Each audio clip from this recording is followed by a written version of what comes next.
What up, naughty steppers? A very jet-lagged Connor Whitmore here again with another review for you on the Nawtystep channel. I am back from Lost Lands and it is time to give you my thoughts on the new EP from Dubloadz, released on Never Say Die's black label, Ghost Gang.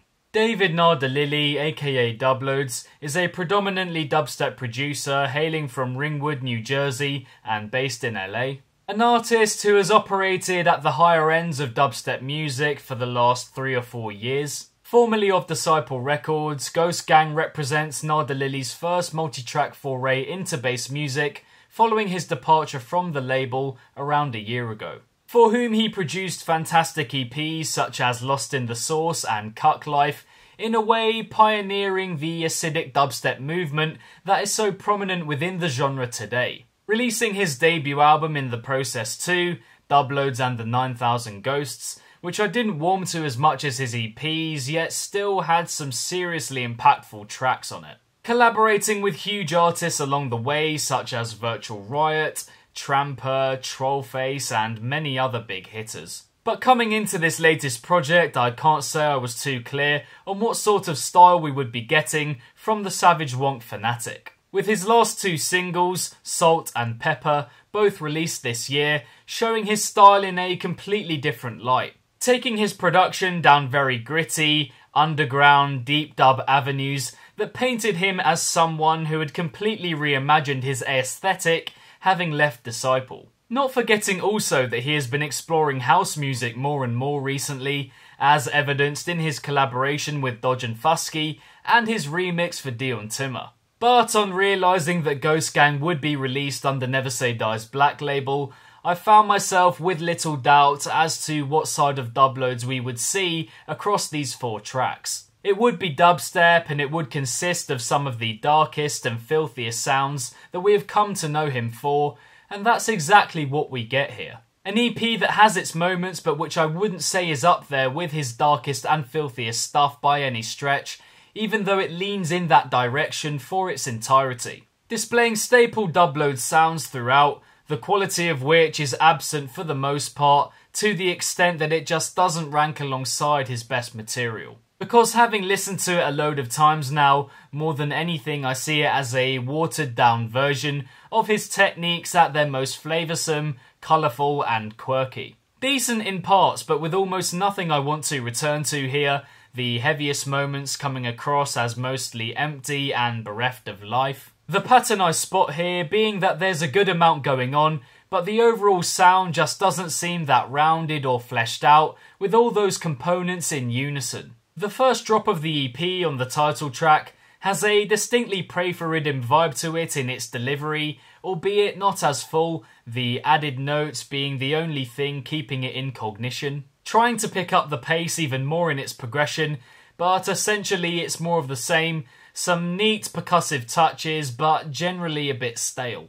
In the second track, Don't Deal with the Devil alongside Midnight Tyrannosaurus, we are introduced to some bouncy RIDDIM vibes, alive and alert once again through that classic Dubloadz percussion. Some seriously head-turning sounds on show here, notably in the progression to the first drop and the second main drop, where we are presented with a whirlwind of sweet flashes, from well-cut breaks to squelches and zips and squeals, and of course those really vivid swirling effects in that second release. But these moments are pretty few and far between, and overall it comes across as a little plain, stodgy and somewhat obvious. I also can't say it's too clear where the Midnight Tyrannosaurus influence is on this tune. The dubstep in the third number, Ghost Vomit with Yaks, is once again little beyond the ordinary. Insistent, gurgled, mechanical sounds, sped up after a few bars through percussion and added notes to keep the listener's attention. The progression constituting as a sort of hyped up mutation of the preceding section, what you get before just magnified by 5 to 10 times. The second drop unfortunately showing them up once again, more standoffish but adhering to the overall theme of this EP, clearly his, but without the pizzazz of his past stuff. It's difficult to see at this point how the fourth and final track, Wonk Wars, alongside Monks and Rico Act, will save this EP from the dubstep doldrums. And perhaps unsurprisingly, it does quite the opposite, the wubs on offer here being potentially the weakest across the 4 tracks. This is a very good pairing, and you would expect something pretty thick and weighty to come from these two, considering how rich their individual sounds can be. But this one falls way short of that mark. The percussion is bare, and the main synths sound as if they're being dragged along the floor, plodding along in this pretty awkward manner with next to no genuine vitality at all. However, I must say I'm enjoying the progression here. Gearing up at its start to give the dubstep more character, and even though it's of the same essence, there are some proper naughty touches in this sequence to really keep it going. The sinewy swipes and gun sounds laced throughout being particularly riveting. And funnily enough, the second drop here ensures that the dubstep finishes on a relative high note in light of everything that's come before. The moment of isolation to start with those vintage Monk synths works a treat, and those fruity, boing and croaky sounds as it proceeds, showing an awareness too in carrying over that stop-start structure from the end of the first drop sequence, very conscious as a progression and well thought out. But in going through the heaviest parts of these 4 tracks chronologically, I have meant to make clear the point that I made at the start, which is that even though this EP has its moments, there is a definite blandness and exhaustion that pervades Ghost Gang from start to finish. Having said this, the percussion, which I've mentioned a couple of times already, is typical Dubloadz, meaning it definitely packs a certain punch. On point for the most part, those rattling hi-hats and snapping snares doing very well as per to grip the listener in this really effortless way. Shooting at you from all directions, a lot of it unexpected, something that I will always love about his music, and which is evident in abundance again here. Allowing us to realise this as another bubbly, animated Dubloadz project, even though the majority of the dubstep isn't quite as outstanding comparatively. There are moments where the percussion falls flat, the snares in the intros to tracks 3 and 4 possessing an undeniable hollowness to them. But overall, I'd say it's the aspect of Ghost Gang that allows us to enjoy it most as a Dubloadz EP, an underrated aspect in making his music as cartoonish as it is. The fuck vocal sample in the title track being on hand once again, of course, to signal it as his and only his.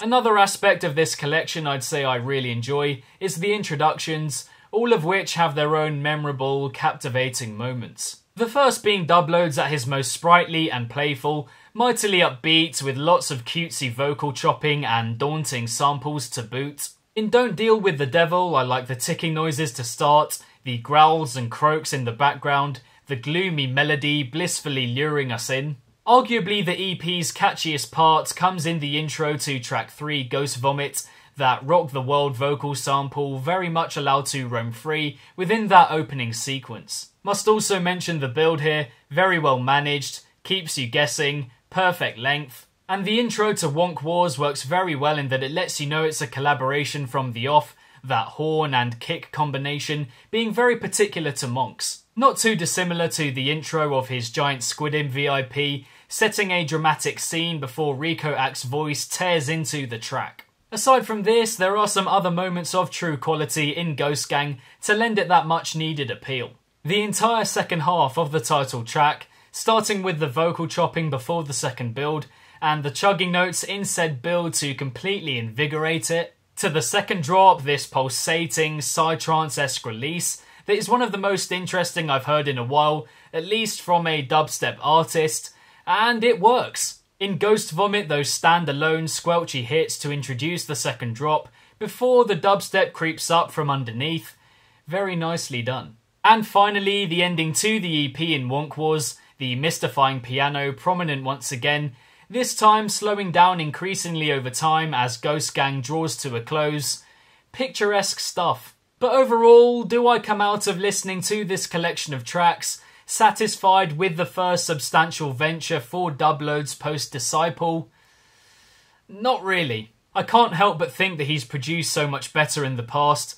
Naturally, you wonder whether him leaving Disciple and moving on to ventures new actually means anything, and clearly it does. The dubstep here is noticeably his, so it works in that it's a clear extension of his style, but really, it's nothing new from him. If anything, it's a slightly more tepid version of the best work he's put out in years prior to this one. He returns to his roots on Ghost Gang, which is welcomed, and the collaborative vibe of this EP is great. But it just doesn't strike a chord in the same way that Lost in the Source and Cuck Life do. It's like a deflated version of those EPs almost. One that I can't say I can see growing on me either. As I said, I've listened to it a fair few times now, and I'm still not getting that much from it. Additionally, more than anything, I'd love to see him go for that salt and pepper style over a prolonged period of time. It may seem like an experimentation with just 2 tracks, but that's not to say that he can't run with it a little more. We also have his Peekaboo and G-Rex collaboration to look forward to, as well as all of this house stuff he's been working on. Which, if it's anything remotely similar to his Hungry Hippos collaboration with Dodge and Fusky, one of my favourites from this year, then there's more than enough to suggest that it's by no means doom and gloom for Nardollili in the immediate future. Just intrigued as to which musical avenue he will pursue next and to what extent. He's got a lot to his arsenal now, and such diversity can only stand him in good stead going into the future. Now, in terms of my favourite from Ghost Gang, then I think I would have to go with the second track, Don't Deal With The Devil. For me, it has the most going for it from beginning to end, not just the odd moment here and there, which is the case with the other 3, in my opinion. And in terms of recommendations, if you enjoyed this EP, then I would just look at his past stuff. It's this style, but just a bit better. And so that is that for another review on the Nawtystep channel, this time of the new Dubloadz EP, released on Never Say Die's Black label, Ghost Gang. Thank you very much, and as always, for tuning in. Be sure to leave a comment with your thoughts on Ghost Gang. What did you guys make of it? Do you have a favourite track of the 4? Let me know in the comments below. If you enjoyed this review, then be sure to give it a big old thumbs up and subscribe to the channel if you haven't already, hitting the notification bell along the way. For some other Never Say Die reviews on the channel, check out the link next to my head somewhere. Don't forget to like and follow Nawtystep across social media if you haven't already, links to which, including the recommendations, are in the description box down below. And lastly, if it's naughty, then you know guys, so be sure as always to keep it naughty and stay safe. And I shall see all of you legends in the next one. Peace out.